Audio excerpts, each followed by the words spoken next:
لفظ کیا تھا؟ فتیون. فتیون لفظ پر اگر تھوڑا سا غور کریں،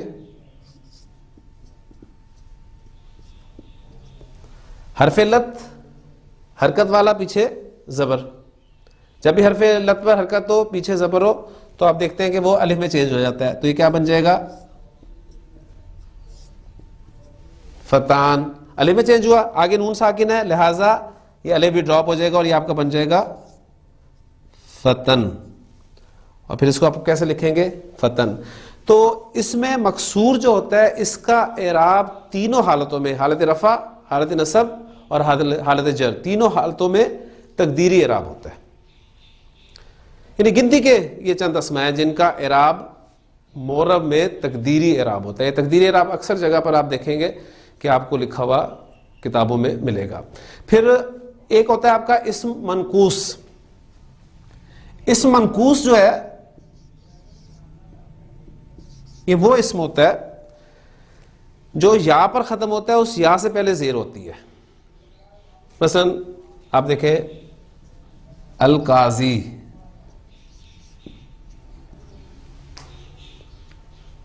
کاظن، بانن، ہادن، القاضی.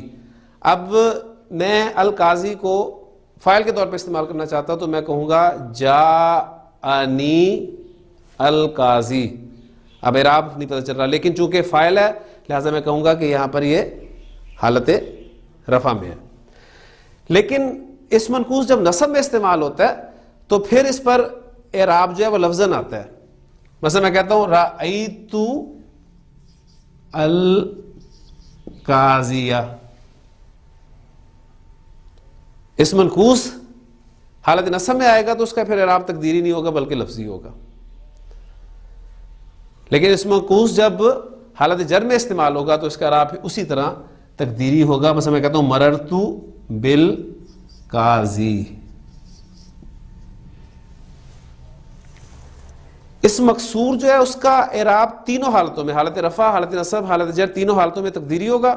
جبکہ اسم منقوص جو ہے اس کا اعراب حالت رفع اور جر میں تو تقدیری ہوگا، حالت نصب میں لفظی ہوگا. تو یہ اعراب جو ہے محلن ہوتا ہے مبنی اسماء کا، معرب اسماء کا لفظاً یا تقدیراً. یہ پوائنٹ آپ نے ذہن میں اچھی طرح رکھنا ہے. پھر کسی اسم کو آپ یائے متکلم کی طرف مضاف کر دیتے ہیں، مثلا کتاب کو آپ یائے متکلم کی طرف مضاف کرتے ہیں تو آپ کے سامنے جو الفاظ بنتے ہیں کتابی. اب کتابی آپ کو پتہ ہے حالت رفع میں بھی کتابی، حالت نصب میں بھی کتابی، حالت جر میں بھی کتابی. تو یہ وہ اسم جس کو آپ کس یائے متکلم کی طرف نسبت دے دیں تو اس کا اعراب بھی تینوں حالتوں میں تقدیری ہوگا. اس میں جمع جو مذکر سالم ہے اس کو نکال دیں، یعنی کہ ہر وہ اسم جسے یائے متکلم کی طرف آپ نسبت دے دیں اس کا اعراب تقدیری ہوگا سوائے جمع سالم مذکر کے. جمع سالم مذکر کا اعراب تقدیری نہیں ہوگا. ٹھیک، اس میں بھی دیکھا جائے گا دو صورتیں اس میں بنتی ہیں. مثلا ایگزامپل میں یہیں پر آپ کے سامنے رکھ دیتا ہوں. مسلمونہ، مسلمونہ جب مضاف کے طور پہ آئے گا تو نون ڈراپ ہو گیا. اب یائے متکلم کی طرح میں نے اسے نسبت دی تو اس کی شکل کیا بنے گی؟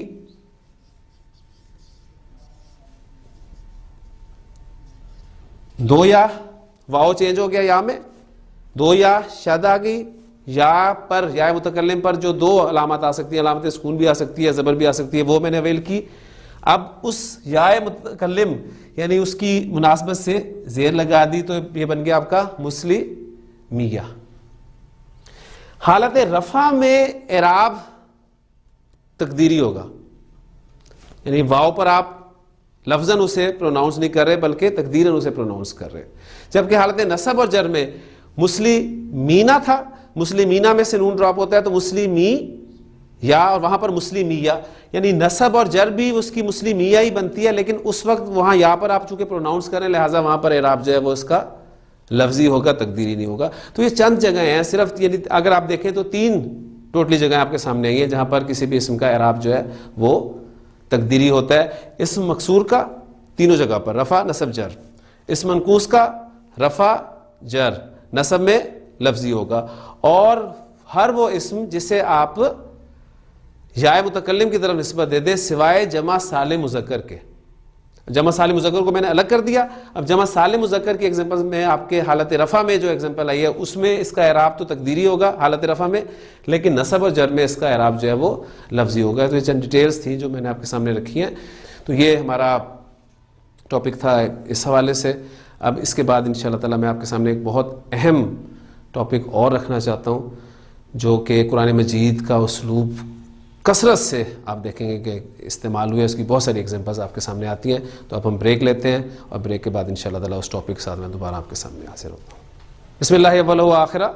اسلوب جو میں آپ کے سامنے بلانا چاہ رہا ہوں اس میں پہلی چیز جو ہمیں سمجھنی ہے وہ ہے قسم کے اعتبار سے. آپ کو پتہ ہے کہ قسم کے لیے قرآن مجید میں قسم کے الفاظ بھی استعمال ہوئے. مثلا اقسم یقسم، لا اقسم بھی یوم القیامہ. اسی طرح تقاسمہ لفظ بھی استعمال ہوا ہے قسم کے لیے، اور اس کے علاوہ پھر حروف بھی قسم کے لیے استعمال ہوئے. مثلا واو قسم کے لیے آپ کو پتہ ہے حرف جر استعمال ہوتا ہے واللہ. با حرف جر جو ہے یہ بھی قسم کے لیے استعمال ہوتا ہے باللہ. پھر تا بھی استعمال ہوا ہے، اور تا آپ کو پتہ ہے کہ صرف اللہ کے ساتھ ہی ہم استعمال کرتے ہیں، تاللہ اللہ کی قسم. تو قسم کے حوالے سے قسم کے جواب میں ایک جملہ ہوتا ہے جو جواب القسم کہلاتا ہے. پہلے تو اس پوائنٹ کو ہم اچھی طرح سمجھیں گے، پھر انشاءاللہ تعالی جملہ شرطیہ کے ساتھ اس کو کمبائن کریں گے. قسم کے جواب میں جو جملہ ہوگا جواب القسم، اس کی ایک پکچر آپ کے علم میں لازماً ہونی چاہیے. جواب القسم ایک جملہ ہوگا، یہاں پر میں لکھ دیتا ہوں جواب القسم. وہ جملہ جو ہے وہ آپ کا جملہ اسمیہ بھی ہو سکتا ہے اور جملہ فعلیہ بھی ہو سکتا ہے. پھر وہ جملہ اسمیہ آپ کا مثبت جملہ بھی ہو سکتا ہے اور منفی جملہ بھی ہو سکتا ہے. اسی طرح جملہ فعلیہ میں فعل ماضی بھی ہو سکتا ہے اور مضارع بھی ہو سکتا ہے. پھر وہ ماضی جو ہے وہ آپ کا مثبت بھی ہو سکتا ہے اور منفی بھی ہو سکتا ہے. اسی طرح آپ کا فعل اگر مضارع ہے تو وہ بھی مثبت بھی ہو سکتا ہے اور منفی بھی ہو سکتا ہے. تو یہ پکچر آپ کے سامنے ہونی چاہیے. یعنی قسم جہاں بھی کھائی جائے گی اس کے بعد ایک جواب القسم ہوگا. ہاں وہ جواب القسم کبھی محذوف بھی ہوگا. یعنی یہ چیزیں آپ کو انشاءاللہ تعالی مختلف تفاسیر میں آیات کے حوالے سے مدد دیں گی سمجھنے میں بات. تو جواب القسم جملہ ہوگا، جملہ اسمیہ بھی ہو سکتا ہے فعلیہ بھی ہو سکتا ہے. پھر جملہ اسمیہ مثبت منفی، فعلیہ کا فعل ماضی یا مضارع، اور پھر ماضی اور مضارع مثبت اور منفی. یہ ڈویژن آپ کے سامنے ہونی چاہیے. جب بھی جملہ مثبت جملہ ہوگا، چاہے اسمیہ ہو، چاہے ماضی میں مثبت ہو، چاہے مضارع میں مثبت ہو، تو جواب القسم کو مؤکد کرنا یہ لازمی ہے. اس میں تاکید پیدا کی جائے گی. اب جملہ اسمیہ میں تاکید کیسے پیدا کی جائے گی؟ جملہ اسمیہ میں تاکید پیدا کی جائے گی لام کے ذریعے سے.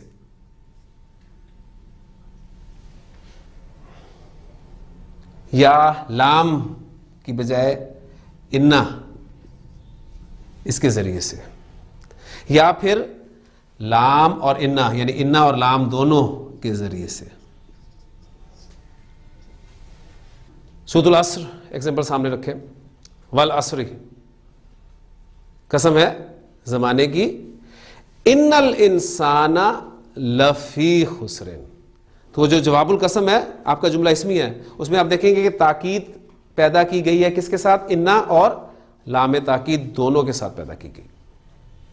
یہ لام جو ہے اس کے حوالے سے بھی ایک پوائنٹ میں سامنے آپ کے رکھنا چاہوں گا، بہت اہم پوائنٹ ہے وہ بھی، کہ میں کہتا ہوں